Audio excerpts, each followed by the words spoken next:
someone keeps sacrificing endlessly their boundaries, their needs, their self-respect, their time, they stop saying yes to everything. They stop over-explaining boundaries. They stop emotionally rescuing everyone constantly. Selfish people move faster in life. That's uncomfortable to admit, but if you observe human behavior carefully, this becomes obvious. Mostly, they earn more, they grow faster, they protect their peace better, they take bigger opportunities, and they recover quicker after relationships, and they say no more easily. Meanwhile, deeply selfless people often end up emotionally exhausted, overextended, resentful, or quickly disappointed. So naturally, people start asking, is being selfish actually better? And the interesting part is, most people misunderstand what selfishness really means. Because there are actually two completely different kinds of selfish people. One type destroys others for personal benefits, manipulative, exploitative, emotionally careless. That kind of selfishness damages society. But there is another type of selfishness that society secretly benefits a lot from. A person who understands, I am responsible for protecting my own energy, my time, my mental health, my future, and my emotional boundaries. That person is also technically selfish, but in a psychologically healthier way. And strangely, healthy selfishness often creates healthier humans. Take airplanes for example. They will always tell you, put the oxygen mask on yourself first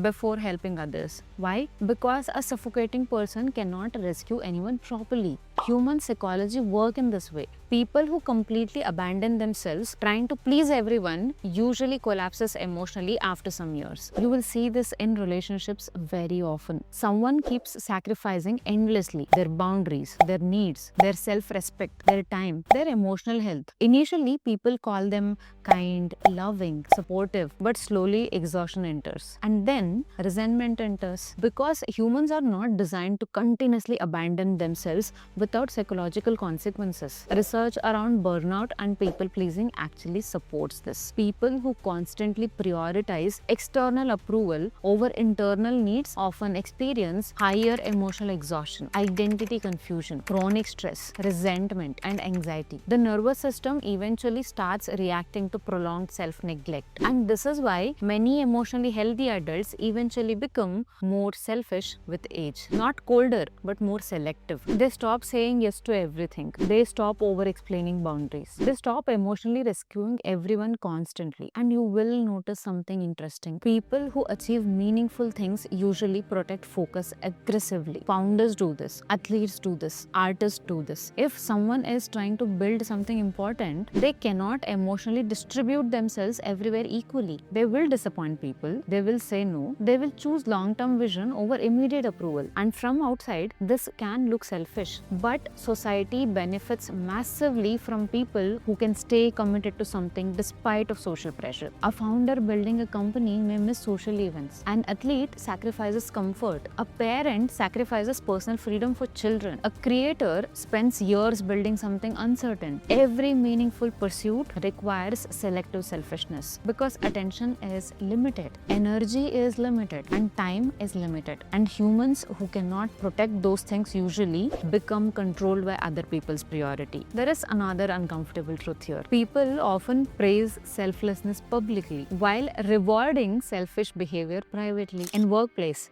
the person who negotiates better usually earns more. The person who speaks up often gets more opportunities. A person who protects time advances faster than the person constantly over-accommodating everyone. Even in relationships, people who maintain identity and boundaries are often respected more than people who lose themselves completely trying to be loved. Because psychologically, humans value people who value themselves. Now, this doesn't mean become emotionally careless or stop caring about others or just become narcissist. Extreme selfishness destroys trust and relationships in long term, but complete self-abandon destroys the self. Healthy societies actually need balanced selfishness. People who can care about others without disappearing themselves, contribute to society without emotionally collapsing, helping people without becoming emotionally dependent on being needed. This is also connected to self-determination theory in psychology. Humans actually function better when they feel autonomy,